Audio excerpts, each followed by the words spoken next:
नमस्कार। प्राइम समाचारमा स्वागत छ। म संगीता कटुवाल र म प्रकाश खसिङ। सुरु गरौँ अहिलेसम्मका प्रमुख समाचारबाट। प्रधानमन्त्री ओलीद्वारा विशेष अधिकार प्रयोग गरेर संसद विघटन गरेको प्रस्तुति संविधानको धारा 76 को 1 को प्रधानमन्त्रीले 76 को 7 बमोजिम गरेकाले पुनर्स्थापना नहुने जिकिर। तत्कालीन माओवादीले जनयुद्ध सुरु गरेको 26 वर्ष पूरा संघीयता र गणतन्त्र प्राप्त भए पनि नेतृत्वले विचार छोडेपछि पार्टी नै विघटन, नेताहरू सुविधा भोगी बन्द, द्वन्द्व पीडित अन्यलमा। संसद विघटनपछि कांग्रेसका नेताहरू एकजुट नहुँदा विरोध कार्यक्रम फितलो सशक्त बनाउन वरिष्ठ नेता पौडेलको आग्रह। देउबा भने प्रधानमन्त्री र सभापति बन्ने आशंकामा ओली प्रति नरम। बैतडीकी 17 वर्षीय किशोरीको बलात्कारपछि हत्या भएको 11 दिन पुगिसक्दा पनि अपराधी पत्ता लागेन। जताततै विरोध भएपछि हत्यारालाई पानीमुनि गइने नछोड्ने प्रधानमन्त्रीको प्रतिबद्धता। पहिलो चरणको दोस्रो प्राथमिकतामा परेका व्यक्तिलाई भोलिदेखि कोरोना भाइरस विरुद्धको खोप दिने, कुल जनसङ्ख्याको 72% खोप लगाउने सरकारको योजना भने धरापमा। अफगानिस्तानको दक्षिण प्रान्त कान्दाहारमा शनिबार भएको कार बम विस्फोटमा परि 4 प्रहरीको मृत्यु, 18 जना घाइते।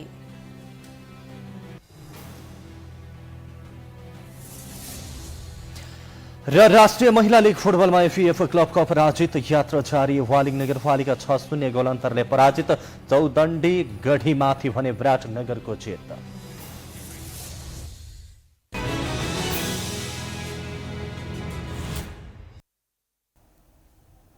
अब समाचार विस्तारमा। प्रधानमन्त्री केपी शर्मा ओलीले संसदले काम गर्न नसक्ने अवस्था आएपछि विशेष अधिकार प्रयोग गरेर संसद विघटन गरेको बताएका छन्। शनिबार बुटवलमा आयोजना भएको सभालाई सम्बोधन गर्दै प्रधानमन्त्री ओलीले धारा 76 को 1 को प्रधानमन्त्रीले 76 को 7 बमोजिम संसद विघटन गरेको र यो संविधान सम्भवत भएको दावी गरे। प्रधानमन्त्री ओलीले संसद पुनर्स्थापना भए देश अस्थिरतातिर जाने भन्दै अदालतले त्यसो नगर्ने बताए। संसद पुनर्स्थापना भयो भने कुनै पनि पार्टीको बहुमत नहुने र त्यस्तो बेला अस्थिरता आउने प्रधानमन्त्री ओलीको भनाइ थियो। कार्यक्रममा प्रधानमन्त्री ओलीले प्रचण्ड माधव समूहतर्फ संकेत गर्दै कसको पक्षमा जनता छन् भन्ने मतदानबाट थाहा हुने बताए। मिलेर पहिले पनि त्यही भएको थियो। 72 सालमा हामीले वामपन्थीहरूको सरकार बनायौं, तर वामपन्थी सरकार फुटाएर दक्षिणपन्थीसँग मिलेर जाने बाटो केही मान्छेहरूले दिए। तपाईँ हामीले देखेका छौँ त्यो लोकप्रिय देशभक्त विकासतर्फ अगाडि बढेको, विकासका सपनाहरू जगाएर अगाडि बढेको सरकार ढाल्ने काम आफ्नै सरकारभित्रबाट भयो, वामपन्थीहरूबाट भयो, हाम्रै पार्टीभित्रबाट। सभामा प्रधानमन्त्री ओलीले निर्मला र भागरथीका हत्यारालाई पानीमुनि गएर पनि सरकारले नछाड्ने दावी गरेका छन्। उनीहरूलाई केही समयभित्रै अदालतको कठघरामा उभ्याएर सजाय दिइने बताए। 2-4 दिन उम्किएर पनि सजाय नघट्ने भन्दै दोषीलाई पूरा सजाय गरेर छोड्ने प्रधानमन्त्री ओलीको भनाइ थियो। देशको स्वाभिमान उठाउन होइन, कति बेला आयो जति बेला मैले देशको भूभाग समेटेर नक्सा बनाएँ, नक्सा प्रकाशित गरेँ, हो त्यस बेला त्यस कामको नेतृत्व गरेपछि संसदबाट सर्वसम्मतिका साथ नक्सा परिवर्तन गरेको, नक्सा पारित गरेको, नक्सा छापेको कुरालाई अनुमोदन गरेपछि संविधानको अनुसूचीमा त्यो कुरा राखेपछि उहाँहरू आत्तेनन्। कार्यक्रममा प्रधानमन्त्री ओलीले अहिले शान्ति सुरक्षाको स्थिति आम रूपमा राम्रो भएको दावी गरेका छन्। नेपालको नयाँ नक्सा प्रकाशित गरेपछि केही व्यक्तिहरू आत्तिएको ओलीको जिकिर छ। संसदबाट सर्वसम्मतिका साथ नयाँ नक्सा अनुमोदन भएपछि प्रचण्ड माधव समूहका नेताहरू आत्तिएको ओलीको भनाइ थियो। आज फागुन 1 गते तत्कालीन नेकपा माओवादीले भूमिगत रूपमा सशस्त्र युद्ध सुरु गरेको दिन। तत्कालीन माओवादीका नेताहरूको शैलीमै भन्नुपर्दा सामन्तवाद, दलाल र नोकरशाही पुँजीवादका विरुद्ध जनयुद्ध, जनयुद्धकै बेलामा सङ्घीय लोकतान्त्रिक गणतन्त्र स्थापना भएको छ। तर जनयुद्धका बेला एकजुट भएका माओवादीहरू अहिले भने तितर बितर भएका छन्, जसले गर्दा उपलब्धिको रक्षा गर्न मुस्किल भएको कतिपयले बताउने गरेका छन्। 2052 साल फागुन 1 गते रुकुम, रोल्पा र सिन्धुलीका प्रहरी चौकीमा आक्रमण गरी सुरुवात गरेको जनयुद्ध शनिबार 26औं वर्षमा आइपुग्दा मुलुकले राजनीतिक परिवर्तन पाए पनि जनयुद्धमा होमिएका घाइते, अपाङ्ग, बेपत्ता तथा शहीद परिवारहरू अझै पनि जनताको जीवन स्तर भने सोचे अनुरूप परिवर्तन हुन सकेको छैन। माओवादी जनयुद्ध नेपालको सशस्त्र द्वन्द्व हो जुन नेपाल कम्युनिस्ट पार्टी माओवादी र नेपाल सरकारबीच 2052 सालदेखि 2063 सम्म चलेको थियो। युद्धको अवधिमा यो सशस्त्र द्वन्द्वकालको रूपमा परिचित थियो। विद्रोह नेकपा माओवादीले यस आन्दोलनलाई 2052 फागुन 1 गते नेपाली राजतन्त्रलाई समाप्त र जनगणतन्त्र स्थापना गर्ने उद्देश्यका साथ गरेको थियो। विक्रमसम्म 2063 साल मङ्सिर 5 गते तत्कालीन प्रधानमन्त्री गिरिजाप्रसाद कोइराला र नेकपा माओवादीका अध्यक्ष पुष्पकमल दाहालले विस्तृत शान्ति सम्झौतामा हस्ताक्षर गरेसँगै यस युद्ध समाप्त भएको थियो। तर अझै पनि त्यसका अवशेषहरू बाँकी नै छन्। शान्ति सम्झौतामा उल्लेख गरिएका विषयहरू कार्यान्वयन नहुँदा निराशा छाएको छ। ती जनयुद्धका शहीदहरूलाई राज्यको तर्फबाट औपचारिक हिसाबले राष्ट्रिय शहीद घोषणा गरिएको छैन। यो अत्यन्तै दुःखद कुरा हो। म एउटा शहीद बेपत्ता परिवारको मानिस पनि हुँ। जनयुद्धको दरमियानमा मेरो आफ्नै सहोदर, दाइ र भाइ पनि बेपत्ता पारियो भैरवनाथ गढबाट। उनीहरूलाई पनि अहिलेसम्म सार्वजनिक गरिएको छैन र अरू कुनै पनि बेपत्ता योद्धाहरूलाई सार्वजनिक गरिएको छैन। म आजको दिनमा जनयुद्धका तमाम शहीदहरूलाई राष्ट्रिय शहीद घोषणा गर्नका निम्ति, बेपत्ता योद्धाहरूलाई सार्वजनिक गर्नका निम्ति र ती तमाम चाहिँ शहीद बेपत्ता परिवारलाई उचित प्रकारको राज्यको तर्फबाट संरक्षकत्व प्रदान गर्नका निम्ति र परिपूर्णको व्यवस्था गर्नका निम्ति समेत पनि माग गर्दछु। जति बेला 2052 साल फागुन 1 गते माओवादी जनयुद्ध शुभारम्भ भएको थियो त्यति बेला यी टुक्रा टुक्रामा विभाजित माओवादी सँगै थिए। डाक्टर बाबुराम भट्टराईको बौद्धिक विशिष्टता, प्रचण्डको साङ्गठनिक कौशल र प्रभावकारी नेतृत्व क्षमता, मोहन वैद्यको दार्शनिक र बौद्धिक विशेषता र विप्लवको जोश आदिको समष्टि नै नेकपा माओवादीको रूप थियो। तर अहिले सत्ता र शक्तिको लोभका कारण जनयुद्धमा एकजुट भएर 10 वर्ष सङ्घर्ष गरेका नेताहरू अहिले तितर बितर भएका छन्। यसको मुख्य कारण चाहिँ के हो भने अब जनयुद्धको एउटा निर्णायक चरणमा पुगिसकेपछि त्यसको नेतृत्वको एउटा हिस्साले चाहिँ प्रतिक्रियावादीसँग आत्मसमर्पण गर्यो र जनयुद्धको लक्ष्य उद्देश्य सबै छाडेर उनीहरू चाहिँ गलत बाटोमा लागे र उनीहरूले प्रतिक्रियावादीहरूसँग आत्मसमर्पण गरे र उनीहरू प्रतिक्रियावादीहरूकै नारा बोकेर अहिले हिँडिरहेका छन् र हामी चाहिँ त्यो जनयुद्धले पुरा गर्न बाँकी रहेको कार्यभारलाई पुरा गर्नको निम्ति हामी अगाडि बढिरहेका छौँ। युद्धको आडमा नेपालमा राजतन्त्रको अन्त्य भएर देश लोकतान्त्रिक शासन व्यवस्थामा गयो। तर तत्कालीन माओवादीले हतियार पिसाएपछि भएको सेना समायोजनमा पनि अन्याय भएको आवाज उठेको थियो। त्यसलाई पनि दबाउँदै लगियो। ज्यान गुमाएका र बेपत्ता भएकाको त कुरै छाडौँ। विभिन्न आयोगहरू पनि बने तर ती आयोगले न्याय दिने काम गर्न सकेनन्। जनयुद्धको चाहिँ जुन मुख्य मागहरू हो, मुख्य लक्ष्य उद्देश्य हो, त्यो नै उनीहरूले परित्याग गरेर प्रतिक्रियावादीको बाटो हिँडिसकेका हुनाले माओवादी आन्दोलन चाहिँ अब स्वतः फुटमा रूपान्तरण भयो। त्यसै हुनाले गर्दाखेरि अब हामी चाहिँ त्यो लक्ष्यमा अगाडि बढिरहेका छौँ। उनीहरू चाहिँ प्रतिक्रियावादी व्यवस्थाको सफलताको लागि उनीहरू हिँडिरहेका छन्। अहिले चाहिँ स्थिति त्यही छ। 10 वर्षीय विद्रोहको परिणामस्वरूप नागरिक विद्रोही सेना र प्रहरी लगायतका 17,000 भन्दा बढी व्यक्तिहरूको मृत्यु भएको थियो। बेपत्ता पारिएका मानिसहरूका लागि बेपत्ता छानबिन र सत्य निरूपणका लागि 2 छुट्टा छुट्टै आयोग बनेका थिए। सत्य निरूपण तथा मेलमिलाप आयोगमा यस सम्बन्धी 64,000 उजुरीहरू दर्ता भएका थिए, जसमध्ये झन्डै 4,000को मात्रै प्रारम्भिक अनुसन्धानको काम सम्पन्न भएको बताइएको छ। बेपत्ता आयोग अन्तर्गत परेका 3,000 भन्दा बढी उजुरीहरूमा पनि छानबिन भइरहेको बताइएको छ। 10 वर्षसम्म ज्यानको बाजी लगाएर जनयुद्ध गर्दा एकसाथ रहेका नेताहरू अहिले फरक फरक बाटोमा छन्। उनीहरूले सशस्त्र युद्धलाई आफ्नै तरिकाले व्याख्या गर्ने गरेका छन्। त्यति मात्रै होइन, एकले अर्कालाई आरोप प्रत्यारोप गर्न पनि पछि पर्दैनन्। नेकपा अध्यक्ष पुष्पकमल दाहालले शहीदको बलिदानीलाई कुल्चने दुस्साहस नगर्न प्रधानमन्त्री केपी शर्मा ओलीलाई चेतावनी दिएका छन्। जनयुद्ध दिवसको अवसरमा नेकपा प्रचण्ड नेपाल पक्षले पेरिसटाँडामा आयोजना गरेको कार्यक्रममा उनले संविधान र संघीय लोकतन्त्रलाई धरापमा पार्ने प्रयास गरिए चिहानबाट शहीदका कंकाल उठेर सरकार विरुद्ध लाग्ने चेतावनी दिए। उनले शहीदहरूको बलिदानी खेर नजान्ने आश्वासन पनि दिएका छन्। आफू पहिलोपटक संघीय लोकतान्त्रिक गणतन्त्रको निर्वासित प्रधानमन्त्री भएको बेला पहिलो मन्त्री परिषद बैठकबाट जनयुद्ध र जनआन्दोलनका सबै शहीदलाई राष्ट्रिय शहीद घोषणा गर्ने निर्णय गरेको स्मरण गर्दै उनले अहिलेसम्म उक्त निर्णय कार्यान्वयन नहुनु दुःखद रहेको बताए। सामाजिक सकारात्मक रूपान्तरणको निम्ति बलिदान गरेका शहीदहरू केही समय राज्यले, केही समय सत्ताले दबाइदिन सक्छ। तिनीहरूको इतिहासलाई, तिनीहरूको त्याग र बलिदानलाई, तिनीहरूलाई दिनुपर्ने समुचित सम्मानलाई दबाएर राख्न सक्छ। तर फेरि आउने पिँढीले मानिसहरूले त्यस्ता जन्मनेछन् जसले चिहानबाट खतलेर चिहानबाट निकालेर त्यस्ता शहीदहरूलाई जिउँदा मानिसहरूको निम्ति उत्प्रेरणा हुने गरी निकाल्नेछन् कङ्कालहरू। संविधान जारीपछि प्रचण्डको साथ छोडेका डाक्टर बाबुराम भट्टराईले नेपालको परिवर्तनमा जनयुद्धले सबैभन्दा धेरै भूमिका खेलेको बताए। धेरै समयपछि प्रचण्डलाई साथमा राखेर बोलेका भट्टराईले जनयुद्धको महत्त्व प्रष्ट पार्ने प्रयास गरे। उनले सबै दलले संयुक्त रूपमा जनयुद्ध दिवस मनाउनु पर्नेमा जोड समेत दिए। यो देशको नागरिक भएर मैले भन्दैछु, यत्रो 97 सालदेखि 80 वर्षदेखि लगाएर हामीले लडेर ल्याएको जुन लोकतन्त्र छ, गणतन्त्र छ, संहिता छ र नेपाली इतिहासमा पहिलोचोटि संविधान सभाबाट बनेको संविधान छ, यसलाई तपाईँ हाम्रै जीवनकालमा कसैले खोसेको गएर भन्न सकिँदैन, हुँदैन। मेरो आग्रह त्यो कि सिङ्गोहरूको पुस्ता फेरि यसैको निम्ति लड्ने, पुरानो पुस्ता बिबी र टङ्कप्रसाद र बिबी पुष्पलालदेखि लिएर हाम्रो पुस्तासम्मले यसको निम्ति लड्यो र यहाँसम्म पुर्यायो। अनि त्यसलाई सिसिपस, ग्रिक मिथको सिसिपसको ढुङ्गा चाहिँ बोकेर चाहिँ चुचुरोमा पुर्यायो, फेरि तल सट्टै झऱ्यो, लुडोको खेल छ।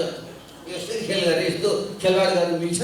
कहिले प्रचण्ड त कहिले मोहन वैद्यको पछि लागेका गृहमन्त्री रामबहादुर थापा अहिले केपी ओलीको सारथी बन्न पुगेका छन्। नेकपाको ओली समूहले जनयुद्ध दिवस नै मनाएन। यद्यपि अखिल नेपाल ट्रेड युनियन महासङ्घ केन्द्रीय समितिले सानो कार्यक्रम गरेको थियो।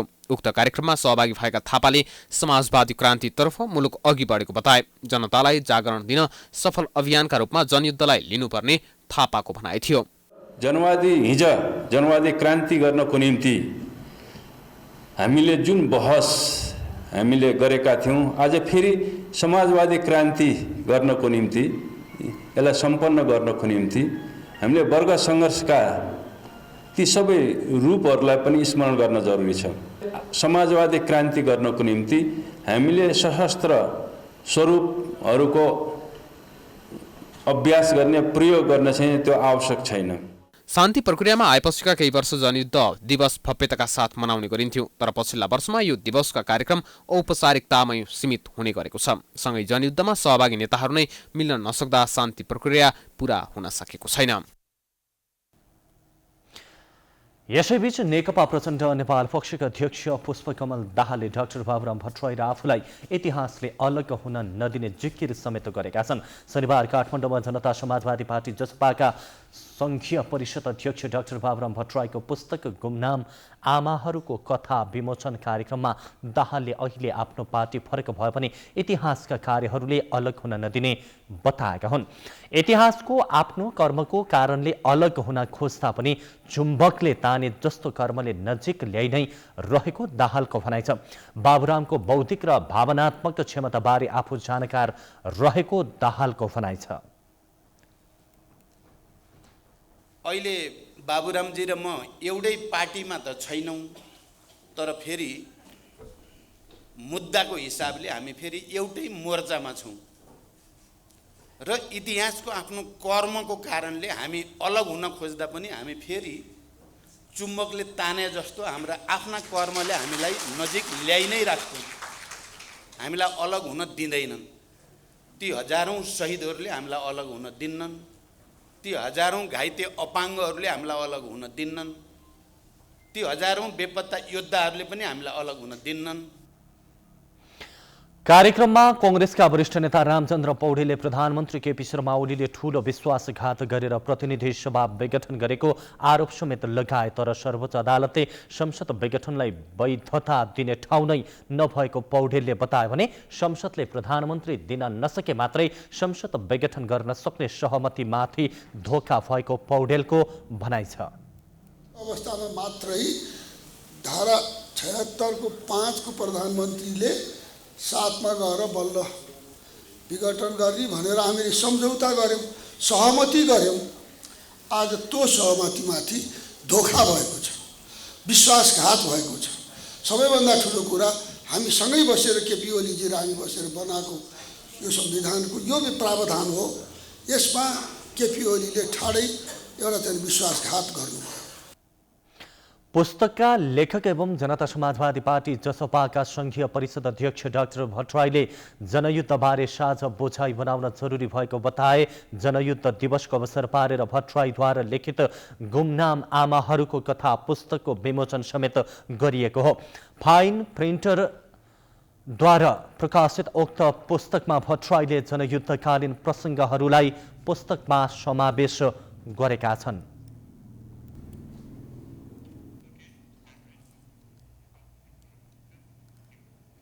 संसद विघटनपछि नेपाली कांग्रेसका नेताहरूबीच एकमत हुन सकिन। सभापति देउबा चुनाव नै ठिक भन्नेमा छन् भने वरिष्ठ नेता पौडेल संसद पुनर्स्थापनाका लागि सशक्त आन्दोलन गर्नुपर्छ भन्ने पक्षमा। प्रधानमन्त्री ओलीले देउबालाई पहिला नै जानकारी दिएर वा सहमति गराएर संसद विघटन गरेको आशंका गर्नेहरू पनि रहेका छन्। नेपाली कांग्रेसले फागुन 3 गते सरकार विरुद्ध आन्दोलन गर्दैछ। 3 गते 77 जिल्लामै नेपाली कांग्रेस जिल्ला कार्य समितिको नेतृत्वमा एकसाथ प्रदर्शन गर्ने कांग्रेसको निर्णय हो। यसअघि पनि कांग्रेसले संसद विघटनपछि चरणबद्ध रूपमा विरोधका कार्यक्रम गरिसकेको छ, तर प्रभावकारी देखिएको छैन। नेतृत्व तहमा एकमत हुन नसक्दा कांग्रेसको आन्दोलन फितलो भएको हो, किनकि सभापति शेरबहादुर देउवा संसद विघटन सम्बन्धी मुद्दा सर्वोच्च अदालतमा विचाराधीन भएकाले आन्दोलनको औचित्य छैन भनिरहेका छन्। उनले आन्दोलन जुलुस र नारा लगाएर अदालतलाई दबाब दिन नमिल्ने तर्क गर्ने गरेका छन्। सभापति देउवाले कांग्रेस निर्वाचनमा विश्वास गर्ने लोकतान्त्रिक पार्टी भएको बताउँदै संसद पुनर्स्थापना र निर्वाचन दुवैका लागि तयार हुनुपर्ने बताइरहेका छन्। अदालतमा मुद्दा छ, हेर्नुहोस्, अदालतलाई चाहिँ जुलुस निकालेर नारा लगाएर चाहिँ यही गर्नु मिल्दैन, हाम्रो पार्टी गर्दैन। अदालतमा विचाराधीन मुद्दामा यही गर उही गर भनेर हामीले जुलुस निकालेर अदालत काम के हो? अदालत किन चाहियो? अदालत किन चाहियो? जसले ठुलो जुलुस ल्याउँछ उसैले उठ्नु पऱ्यो, उसो काम गर्नु पऱ्यो। भोलिको जुलुस ठुलो थियो कि पछिल्लो जुलुस ठुलो थियो त्यो हेर्नु पऱ्यो। किन चाहियो अदालत? अदालतले निर्णय पछि निर्णय हुन्छ। देउवाले संसद विघटन गर्ने प्रधानमन्त्री केपी ओलीको कदमलाई साथ दिएको आशय पटक पटक प्रकट गरिसकेका छन्, तर वरिष्ठ नेता रामचन्द्र पौडेल भने संविधान विपरीतको कदम विरुद्ध कडा प्रतिवाद गर्नुपर्ने पक्षमा छन्। आन्दोलन फितलो बनाउन सभापतिले नै भूमिका खेलेको आशंका गरेका पौडेलले 3 गतेको कार्यक्रम सशक्त बनाउन अपिल नै गरेका छन्। भिडियो सन्देश जारी गर्दै नेता पौडेलले सरकारका पछिल्ला काम कारबाहीले मुलुकलाई निरङ्कुशतातर्फ धकेल्ने उद्देश्यले संसद भङ्ग भएको पुष्टि हुँदै गएको तर्क गरेका छन्। त्यसैले पनि आगामी सोमबार कांग्रेसले 70 वटै जिल्लामा गर्न लागेको प्रदर्शनमा सहभागी हुन पौडेलले सबैलाई आग्रह गरेका छन्। सरकार एकपछि अर्को गर्दै निरङ्कुशतातर्फ अघि बढेकाले कडा रूपमा प्रतिकार गर्नुपर्ने पक्षमा पौडेल छन्। मुलुकलाई निरङ्कुशताको बाटोमा लैजानको लागि प्रतिनिधि सभा विघटन गरिएको भन्ने कुरा एकपछि अर्को गर्दै पुष्टि हुँदै आइरहेको छ। यो सामान्य कुरा होइन। हाम्रा सम्पूर्ण लोकतन्त्र प्रेमी दाजुभाइ दिदीबहिनीहरूलाई म आग्रह गर्न चाहन्छु कि यो देशलाई जोगाउन, यो लोकतन्त्रलाई जोगाउन, यो संविधानको रक्षा गर्न र चाहिँ नि यो मुलुकमा चाहिँ नि समावेशिताको रक्षा गर्न हामीले एकजुट भएर अब चाहिँ नि सशक्त रूपमा प्रस्तुत हुनु जरुरी छ। 3 गतिको विरोध कार्यक्रम संवैधानिक परिषद सम्बन्धी अध्यादेश जारी, आयोगहरूमा नियुक्ति र शपथ ग्रहणलाई कांग्रेसले संविधान विपरीतको कर्म भनेको छ, तर सभापति देउवाकै सिफारिसमा 1 दर्जनभन्दा बढी व्यक्ति प्रधानमन्त्री ओलीले नियुक्ति गरेको देखिन्छ। संसद विघटनपछि चुनाव भयो भने पनि नेकपा विभाजित भएको अवस्थामा कांग्रेस पहिलो पार्टी बन्ने र आफू फेरि प्रधानमन्त्री बन्न अवसर आउने देउवाको आकलन छ। प्रधानमन्त्री बन्न पाएमा कांग्रेसभित्र पनि बलियो बन्ने र आगामी महाधिवेशनमा सभापति पद पनि हात पार्ने दाउ देउवामा देखिन्छ। समाचारको सिलसिला जारी छ, हामी विश्रामपछि आउँछौं। बाँकी समाचारको साथमा गर्वैदेखि बलियो भूगर्भ सिमेन्ट। तपाईहरु स्पष्ट हुनुभयो होला नि।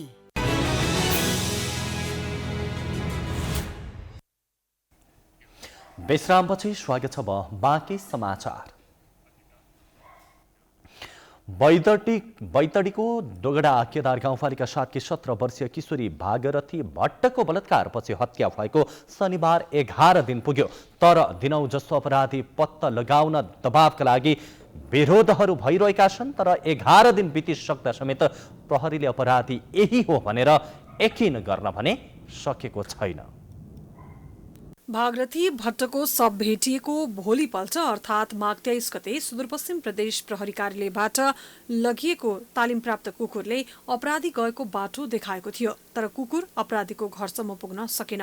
घरसम्म नपुगे पनि जति बाटो कुकुरले पत्ता लगायो त्यसको आधारमा अनुसन्धान भइरहेको छ। घटनास्थलमा भेटिएको भागरथीको मोबाइलका आधारमा पनि सूक्ष्म अध्ययन भइरहेको छ।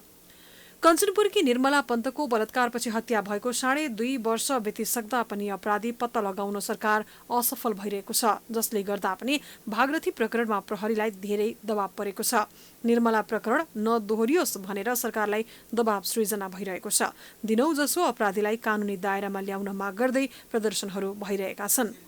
बलात्कारीलाई सार्वजनिक गर्न माग गर्दै काठमाडौँको माइतीघर मण्डलामा शनिबार प्रदर्शन भएको छ। आँखामा कालो पट्टी बाँधेर विरोध प्रदर्शनमा उत्रेका युवतीहरूले बलात्कारी र हत्याराहरूलाई सार्वजनिक गर्न र पीडितलाई न्याय दिन माग गर्दै नाराबाजी गरेका थिए। सेतो लुगा लगाएर कपाल फिजाएर ब्यानरसहित अग्रभागमा 3 जना महिलाले प्रतीकात्मक रूपमा विरोध प्रदर्शन गरेका थिए। उनीहरूको पछाडि मुखमा कालो टेप लगाएका युवतीहरू थिए। बीचमा आँखामा कालो पट्टी लगाएर युवतीहरूले महिला सुरक्षा, अपराधीलाई कारवाही र पीडितलाई न्याय दिन माग गरिरहेका थिए। उहाँ चाहिँ भन्नुहुन्छ नेपाल राष्ट्रको म नेपाल आमा हो, म मेरो विरुद्धमा कसैले आवाज उठाउन पाउँदैन भन्नुहुन्छ। हामीले नारीले सुरक्षित छैनौँ। एउटा नारीको लागि एउटा कानुन नियम चाहिँ एउटा स्ट्रङ खालको बनाउन सकिँदैन भने उहाँले बसेको केही अस्तित्व रहँदैन। उहाँको छोराले गल्ती गर्छ भने पनि छोरा त मैले जन्म त दिएको होस्, तैँले फुकाउन गरिस् भनेर उसलाई सजाय दिलाउन सक्ने आमालाई आमा भन्छु। जसले चाहिँ भागरथी बहिनीलाई जसले पनि बलात्कार गरेको छ उहाँको आमाले बाहिर आएर एउटा नेपाल आमा हो भने उहाँले त उनीहरूले तिम्रा कानुन चाहिँदैन, छोरी मार्न पाइँदैन, हत्यारालाई सार्वजनिक गर, बलात्कारीलाई फाँसी दे जस्ता नाराबाजी गरेका थिए।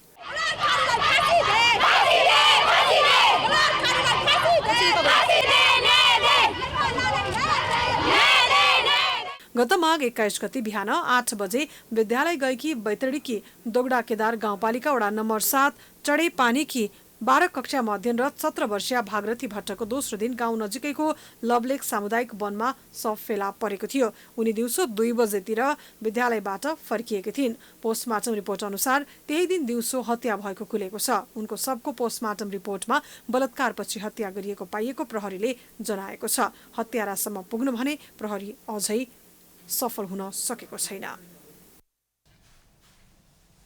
नेपालमा शनिबार थप 57 जनामा कोरोना पुष्टि भएको छ। यो सँगै नेपालमा कोरोना संक्रमितको संख्या 2,72,614 पुगेको छ। स्वास्थ्य मन्त्रालयले जनाए अनुसार शनिबार थप 133 जना कोरोना मुक्त भएका छन्। हालसम्म नेपालमा 2,68,929 जनाले कोरोना जितेका छन्। गत 24 घण्टामा कोरोनाका कारण कसैको पनि मृत्यु नभएको मन्त्रालयले जनाएको छ। नेपालमा हालसम्म 2054 जनाले कोरोनाका कारण ज्यान गुमाएका छन् भने नेपालमा हाल 1631 जना आइसोलेसनमा र 81 जना क्वारेन्टाइनमा रहेका छन्। हालसम्म 21,13,549 वटा PCR गरिएको छ। सरकारले पहिलो चरणको दोस्रो प्राथमिकतामा परेका व्यक्तिलाई फागुन 2 अर्थात् भोलिबाट कोरोना भाइरस विरुद्धको कोभिसिल्ड लगाउने भएको छ।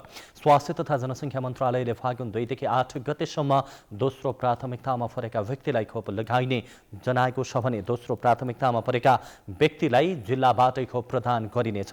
पहिलो प्राथमिकतामा परेका व्यक्तिबाट बचेको खोप मन्त्रालयको दोस्रो प्राथमिकतामा परेका 3 लाख व्यक्तिलाई लगाइने योजना समेत रहेको छ।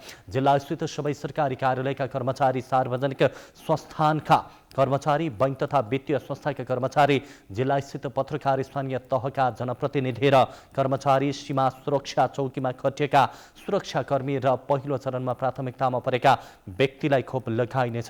पहिलो चरणको पहिलो प्राथमिकतामा परेका 4,30,000लाई लगाइने योजना भए पनि 1,84,000ले खोप लगाएका छन्। पहिलो चरणबाट बचेको खोप पत्रकार र कूटनीतिक नियोगका पदाधिकारी र कर्मचारीलाई यही माघ 26 गतेदेखि लगाउन थालिएको हो। कुल जनसङ्ख्याको 72%लाई खोप लगाउने सरकारको योजना छ।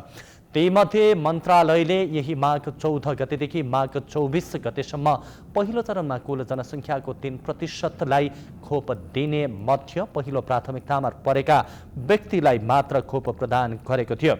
भारत सरकारले अनुदानमा 10 लाख मात्र खोप उपलब्ध गराएको थियो। यस्तै चीन सरकारले पनि नेपाललाई 5 लाख मात्र खोप उपलब्ध गराउने भएको छ।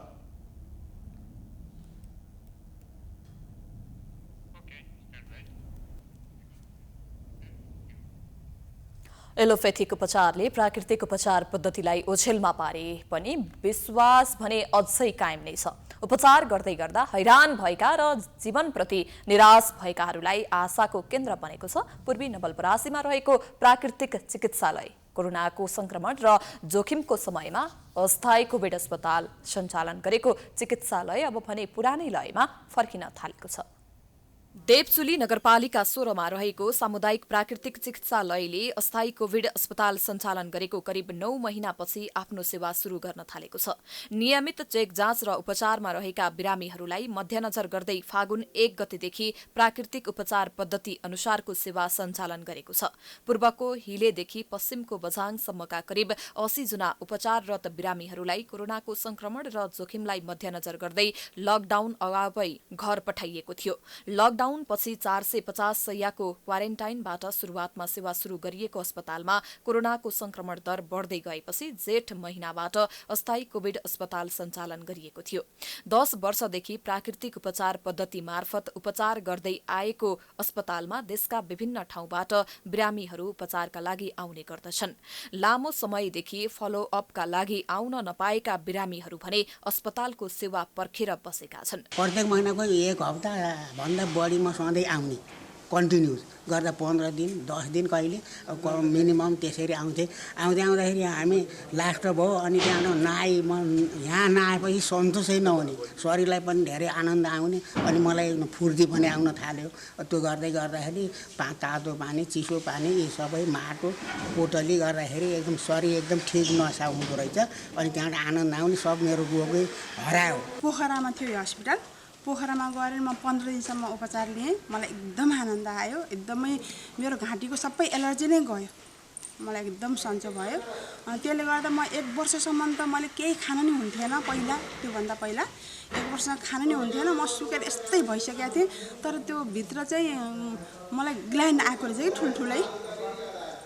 अनि तर मैले 1 महिना 15 दिन चाहिँ सधैँ लिने गर्थेँ। तर मलाई ग्यास्ट्रिक थियो होइन। ग्यास्ट्रिकमा नि मैले उपचार लिँदा एकदम ठिक हुन्छ। यस्तै अस्पतालमा औषधि शल्यक्रिया बिना नै पृथ्वी जल अग्नि वायुको प्रयोग गरी उपचार गरिन्छ। करिब 10 बिघा क्षेत्रफलमा रहेको चिकित्सालयमा बिरामीको लागि आवश्यक खाना त्यही उत्पादन गर्ने गरिन्छ। जमरा अर्गानिक खेतीसँगै गाई समेत पालन गरिएको छ। अस्पतालमा आवाससहित बिरामीहरूलाई जीवनशैली सिकाउँदै रोग अनुसारको प्राकृतिक रूपमा उपचार गर्ने गरिन्छ। 11-12 महिना हस्पिटल नचल्दाखेरि सबैभन्दा बढी प्रेसर चाहिँ नि हामीलाई के भयो भन्दा पुराना जो सेवा लिइरहनु हुने बिरामी र त्योभन्दा पनि जो पहिला उपचार लिएर फेरि वार्षिक रूपमा रिपिट गर्न सर्भिसिङको रूपमा आउन चाहने बिरामीहरूको फोनको प्रेसरले नै हामीलाई एकदमै गाह्रो भयो। र हामीकोमा अहिलेसम्म बिरामीहरू मलाई लाग्छ 1-2 दिनभित्रै सञ्चालनको 1-2 दिनभित्रै हाम्रो क्षमता अहिले बिरामी राख्न सक्ने चाहिँ नि खासमा 250 भन्दा बढी हामी राख्न सक्छौँ। तर उपचार युनिट साङ्ग्रो भएर हामीले 100 पेसेन्टलाई राख्ने हो। चिकित्सालयमा 250 जना बिरामीको उपचार गर्ने क्षमता छ। तर उपचार गराउने युनिट कम हुँदा 100 जनाले उपचार पाउँदै आएका छन्। आगामी दिनमा उपचार युनिटसँगै योग र प्राकृतिक सम्बन्धी मेडिकल कलेज नै सञ्चालन गर्ने योजना रहेको अस्पतालले जनाएको छ। पूर्वी नवलपरासीबाट भीम भुसालको रिपोर्ट। प्रतिनिधि सभा विघटन गर्ने प्रधानमन्त्रीको कदम विरुद्ध नागरिक समाजका अगुवाहरूले शनिबार पनि काठमाडौँमा शान्तिपूर्ण विरोध प्रदर्शन गरेका छन्। माइतीघर मण्डलामा भएको विरोध प्रदर्शनमा नागरिक अगुवाहरूले प्रतिनिधि सभा विघटन गर्ने कदम सच्याउनु पर्ने बताएका थिए। संवैधानिक निकायको कब्जा बन्द गर, संवैधानिक प्रणालीको सुरक्षा गर,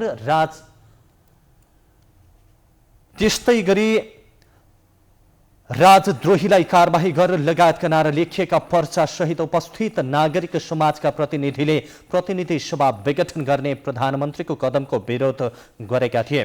प्रदर्शनमा केदार नरसिंह केसी, डाक्टर गोविन्द केसी, नारायण वाग्ले लगायतका अगुवाहरूको उपस्थिति थियो।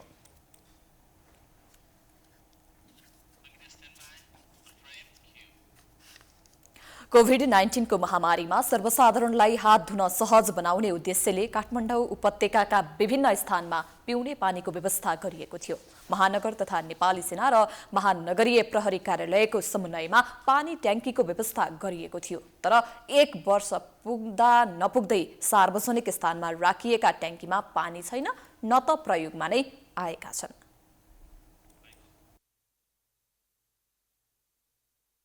यो दृश्य कोभिड महामारीमा सिंहदरबार गेटको छेउमा नै राखिएको पानी ट्याङ्कीको हो। यस पानी ट्याङ्कीमा न पानी छ न धारा छ, जहाँ देश चलाउने व्यक्ति प्रवेश गर्ने गर्छन्। त्यहाँ नै व्यवस्थापनमा ध्यान पुगेको छैन। तर 1 वर्षदेखि कुनामा राखिएको पानी ट्याङ्की व्यवस्थापनमा कसैको पनि ध्यान जान सकेको छैन। कयौं महिनादेखि प्रयोग विहीन छ। कोरोनाको सन्तास बाँकी नै छ। 1 वर्ष पुग्दा नपुग्दै सार्वजनिक स्थानमा राखिएका ट्याङ्कीमा पानी छैन। ट्याङ्कीका धारा हराएका छन्, तर पनि ती ट्याङ्की अलपत्र र व्यवहारिक ढङ्गले छाडिएका छन्। अलपत्र रूपमा सडकको छेउैमा राखिएका यी ट्याङ्कीका कारण सवारी आवागमनमा समेत बाधा पुगेको छ।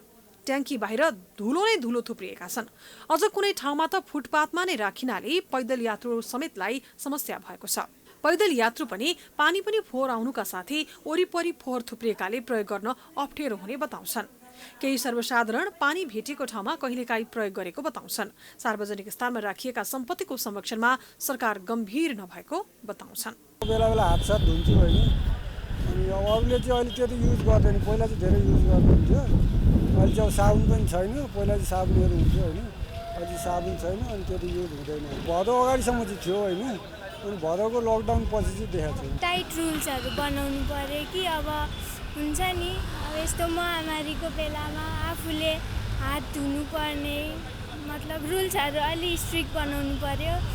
अब पानीहरू पनि फोहोर हुन्छ, त्यो पानी दिनदिनै चेन्ज गर्ने, सफा गरिदिने यस्तो गर्नुपर्छ। त्यहाँ वरिपरि सफा गरिदिनु पर्यो। सर्वसाधारणको भिड हुने चोक र अस्पताल अगाडिका ठाउँमा ठूला ट्याङ्की राख्न विभिन्न कर्पोरेट हाउसले सहयोग गरेका थिए। अझ काठमाडौँ महानगरपालिका, आर्मी, महानगरीय प्रहरीले सर्वसाधारणले हात धुन सहज हुने भन्दै ट्याङ्की राखेका थिए। तर अहिले यस्ता सम्पत्तिको संरक्षण र व्यवस्थापन गर्नमा ध्यान केन्द्रित हुन सकेको छैन। शैक्षिक विकास तथा युवा रोजगार फाउन्डेसनले विकासको सामाजिक जागरण स्वरूप नयाँ विद्यालय स्वच्छता अभियान घोषणा गरेको छ। शनिबार काठमाडौँमा पत्रकार सम्मेलनको आयोजना गरेर फाउन्डेसनले यस्तो घोषणा गरेको हो।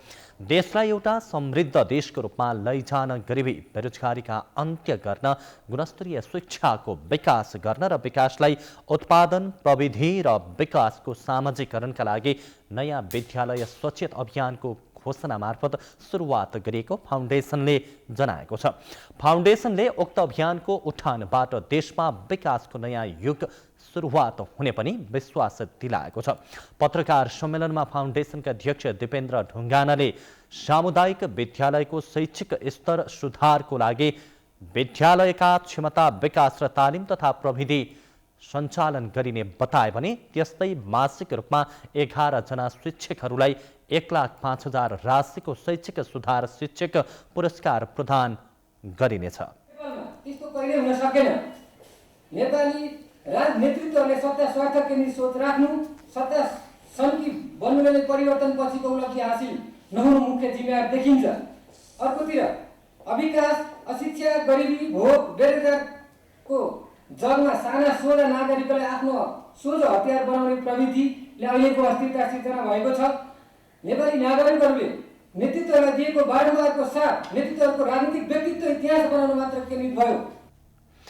उनले देशका 753वटा स्थानीय सरकारसँग वार्षिक रूपमा न्यूनतम 1 करोड युवा स्वरोजगार कार्यक्रमका लागि बजेट व्यवस्थापन गर्न पनि माग गरिएको जनायो।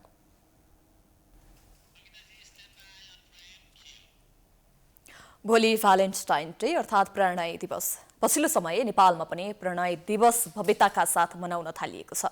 प्रेम दिवसलाई युवा युवतीले विशेष चाडकै रूपमा लिन्छन्। दिवसले सहरी समाजमा त नयाँ संस्कृतिकै रूप लिएको छ। यो दिन प्रेमी प्रेमिकाले एकअर्कालाई उपहार दिएर माया दर्शाउने र प्रेम प्रस्ताव राख्ने गर्दछन्।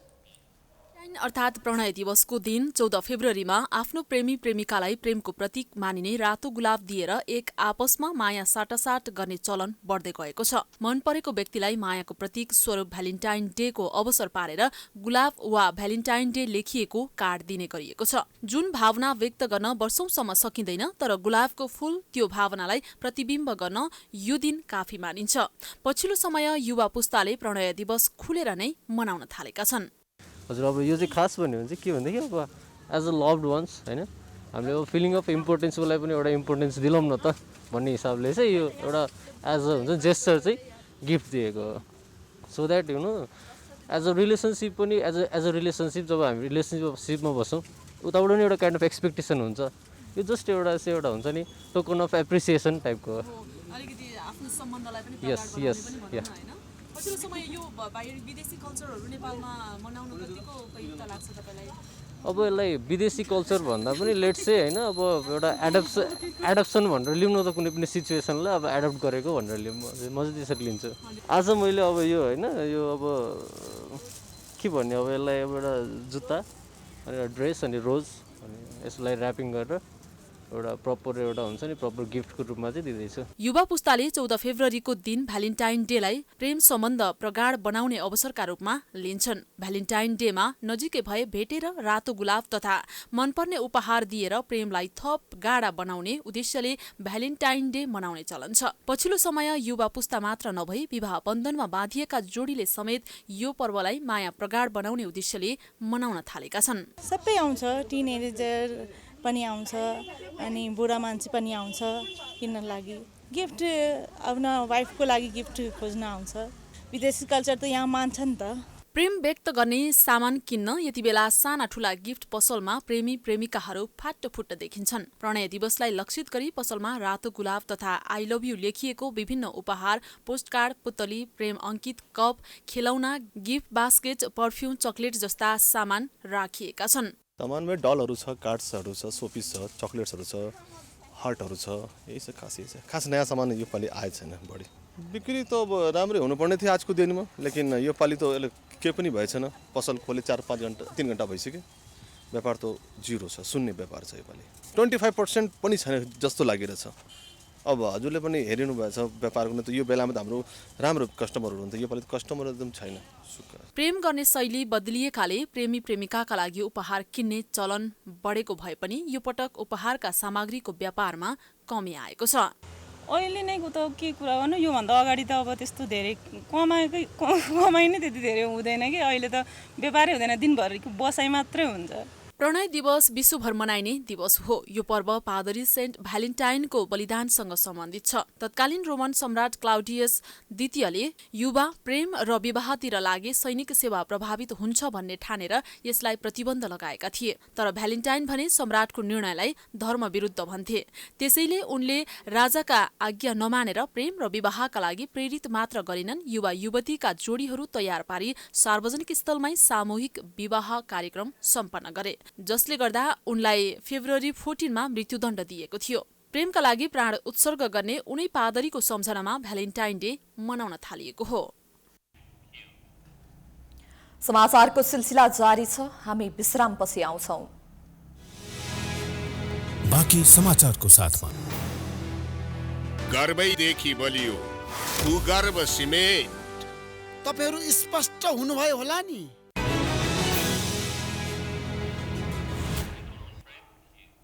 विश्रामपछि स्वागत छ बाँकी समाचार। हामी आर्थिक समाचारतर्फ लाग्छौं।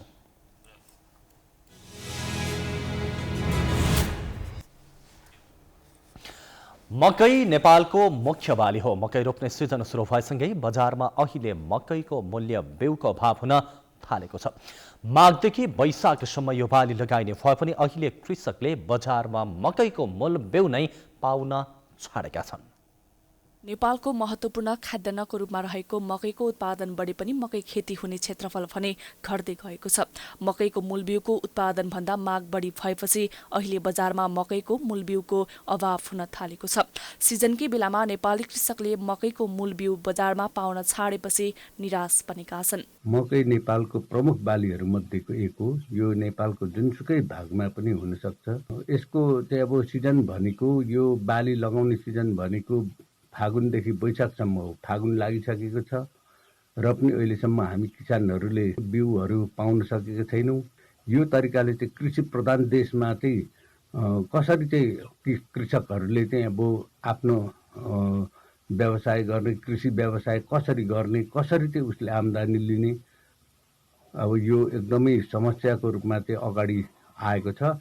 यसलाई सरकारले पनि ध्यान दियोस्। अहिले प्रत्येक गाउँपालिका र नगरपालिकामा मकैको बिउ उत्पादन कार्यक्रमहरू राखिएको छ। नेपाल कृषि अनुसन्धान परिषद, सहकारी र निजी कम्पनी गरी 44वटा कम्पनीले मकैको मूल बिउ उत्पादन गर्दै आएका छन्। अहिले सबैभन्दा बढी मनोकामना 3, रामपुर कम्पोजिट, अरुण 2 र देउती नामको मकैको मूल बिउको माग अत्याधिक मात्रामा छ। मनोकामना 3 को माग 15,000 किलो, रामपुर कम्पोजिटको 15,000 किलो, अरुण 2 को 8,000 किलो, देउतीको 5,000 किलो र अन्यको भने 2,000 किलो मात्रै माग रहेको छ। अहिलेको स्टकको अवस्थालाई हेर्ने हो भने मनोकामना 3 को 8,000 किलो, रामपुर कम्पोजिटको 7200 र अरुण 2 को 3,000 किलो मात्रै स्टक रहेको छ। यी चारैवटा जात नेपालले नै उत्पादन गरेका मकैका मूल बिउहरू हुन्। मूल बिउ उत्पादन गर्ने कम्पनीहरूले मकै भन्दा पनि गहुँ र धानमा मात्रै केन्द्रित रहेकाले उत्पादन कम भएको बिउ बिजन गुणस्तर नियन्त्रण केन्द्रका कार्यवाहक प्रमुख बताउँछन्। एउटा रामपुरले मात्रै राष्ट्रिय मकै बाली अनुसन्धान कार्यक्रम रामपुरमा चाहिँ यसको बिउ उत्पादन हुन्छ। नार्का अनुसन्धान केन्द्रहरूमा पनि हुन्छ। समूह सहकारीहरू, बिउ उत्पादन कम्पनीहरू पनि छन्। 44-45वटा त्यस्ता बिउ उत्पादन कम्पनीहरूलाई हामीले इजाजत दिएका छौँ। तिनीहरू चाहिँ भने धान र गहुँमा बढी केन्द्रित भए। मुख्य हिस्सा चाहिँ यो मनोकामना 3, रामपुर कम्पोजिट, अरुण 2 र देउतीको माग छ असाध्यै धेरै। यी जातहरूको चाहिँ यति धेरै चाहिँ डिमान्ड। अब अरू त अन्य त जम्मा 2,000 किलो मात्रै हो। देशभरि करिब 9,54,000 हेक्टरमा मकै खेती हुँदै आएको छ। उत्पादनको हिसाबले वर्षेनी 25 देखि 26 लाख टनसम्म मकै उत्पादन हुने सरकारी तथ्याङ्क छ। मकैले कुल गृहस्थ उत्पादनमा 6.88% हिस्सा ओगटेको छ। वर्षेनी मकैको बिउका लागि भनेर अरबौं रकम बाहिरिने गरेको छ। भन्सार विभागको तथ्याङ्क अनुसार आर्थिक वर्ष 2076-77मा 1578 टन मकैको बिउ आयात भएको तथ्याङ्क छ। कृषिमा परनिर्भरता बढिरहेको बेला नेपालका पहाडी र तराई दुवै क्षेत्रमा उत्पादन हुने मकैमा आत्मनिर्भर हुने प्रशस्तै सम्भावना रहेको भए पनि त्यसो हुन सकेको छैन। जुनसुकै ठाउँमा पनि मकै उत्पादन हुन सक्ने भएकाले सरकारले मकैको हाइब्रिड उत्पादनमा जोड दिन आवश्यक छ। सरकारले मकैका हाइब्रिड बिउको ग्यारेन्टी गर्न सके र मकै खेतीको व्यवसायीकरण गरे बाहिरी देशमा भर पर्नुपर्ने अवस्था रहँदैन। प्राइम टाइम्स टेलिभिजनका लागि क्यामेरामा मिलन मगरको साथमा मनिषा भण्डारी, काठमाडौँ। अब अन्तर्राष्ट्रिय समाचार।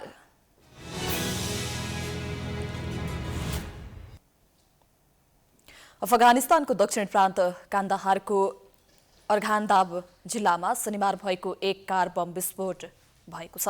विस्फोटमा परि कम्तीमा 7 प्रहरी अधिकारी घाइते भएका अफगानिस्तान प्रहरीले जनाएको छ। घटनाको विस्तृत विवरण प्राप्त नभएको तर सरकारी अधिकारीहरूले यस घटनाको अनुसन्धान भइरहेको बताएका छन्।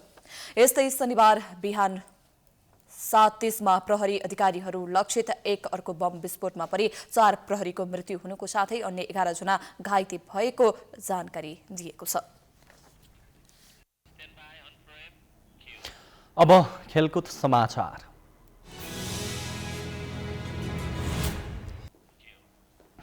साबिक विजेता एफएफ क्लबले राष्ट्रिय महिला लीग फुटबलमा अपराजित यात्रा कायम राखेको छ। शनिबार भएको खेलमा वालिङ नगरपालिकालाई 6-0 गोल अन्तरले हराउँदै एपीएफले जितको यात्रालाई कायम राखेको हो।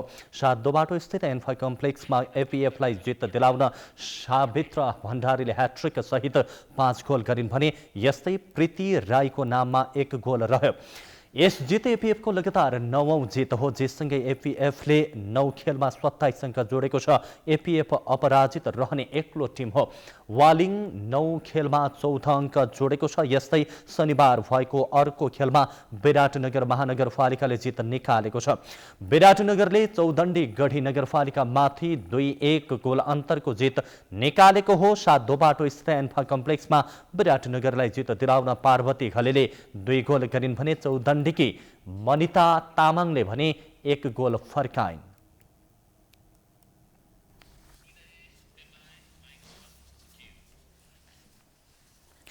त्रिभुवन आर्मी क्लबका राजन रोकाईले 15औं संस्करणको सफल पोखरा अन्तर्राष्ट्रिय म्याराथन प्रतियोगिताको उपाधि जितेका छन्। पोखरा रङ्गशालामा आज भएको दौडमा आर्मीकै ज्ञान प्रसाद भट्टराईलाई पछि पार्दै राजन च्याम्पियन बनेका हुन्। राजनले निर्धारित दूरी 2 घण्टा 28 मिनट 56 सेकेन्डमा पूरा गरे। दोस्रो भएका ज्ञानले 2 घण्टा 33 मिनट 48 सेकेन्डको समय निकाले। तेस्रो भएका आर्मीका देवराज बस्नेतले 2 घण्टा 42 मिनट 33 सेकेन्डमा पूरा गरे। उपाधिसँगै राजनले 2 लाख रुपैयाँ नगद पुरस्कार प्राप्त गरे भने दोस्रो भएका ज्ञानले 1 लाख प्राप्त गर्दा तेस्रो भएका देवले 75,000 रुपैयाँ प्राप्त गरे। महिला हाफ म्याराथनको उपाधि पुलिस क्लबकी राजपुरा प्रसाईले जितिन्। उनले 1 घण्टा 27 मिनट 8 सेकेन्डमा समय निकालिन्। जुम्लाकी राममाया बुढाले 1 घण्टा 30 मिनट 44 सेकेन्डको समय निकाल्दै दोस्रो स्थान हासिल गरिन्। तेस्रो भएकी एपीएफकी वृन्दा श्रेष्ठले 1 घण्टा 31 मिनट 13 सेकेन्डको समय निकालिन्। पुलिसकी रेखा विष्ट 1 घण्टा 36 मिनट 14 सेकेन्ड सहित चौथो भइन्। महिला हाफ म्याराथनमा पहिलो, दोस्रो, तेस्रो र चौथो स्थान हासिल गर्ने खेलाडीले क्रमशः नगद 1,75,000, 50 र 15,000 प्राप्त गरेका छन्। भूतपूर्व खेलाडी मञ्चले आयोजना गरेको दौड पोखरा रङ्गशालाबाट सुरु भएर छोरेपाटन लेकसाइड बगर हुँदै पुनः पोखरा रङ्गशालामा पुगेर सकिएको थियो। कोरोना महामारीका कारण यस वर्ष विदेशी खेलाडीले भने प्रतियोगितामा सहभागिता जनाएका थिएनन्।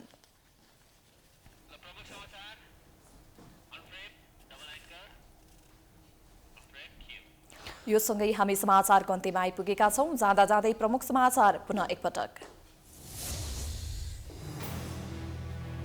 प्रधानमन्त्री ओलीद्वारा विशेष अधिकार प्रयोग गरेर संसद विघटन गरेको प्रस्तुति संविधानको धारा 76 को 1 को प्रधानमन्त्रीले 76 को 7 बमोजिम गरेकोले पुनर्स्थापना नहुने जिकिर। तत्कालीन माओवादीले जनयुद्ध सुरु गरेको 26 वर्ष पूरा। संघीयता र गणतन्त्र प्राप्त भए पनि नेतृत्वले विचार छोडेपछि पार्टी नै विघटन। नेताहरू सुविधा भोगी बन्दा द्वन्द्व पीडित अन्यायमा।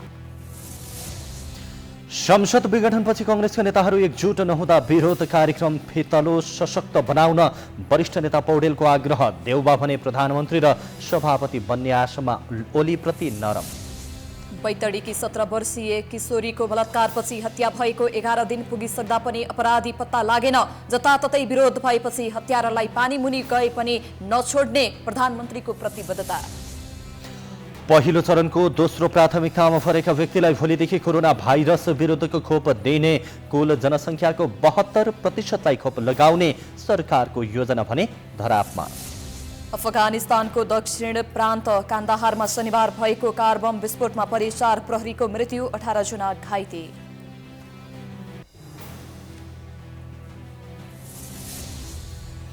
र राष्ट्रिय महिला लीग फुटबलमा एपीएफ क्लबको अपराजित यात्रा जारी। वालिङ नगरपालिका 6-0 गोल अन्तरले पराजित। चौदण्डी गढीमाथि विराटनगरको जित।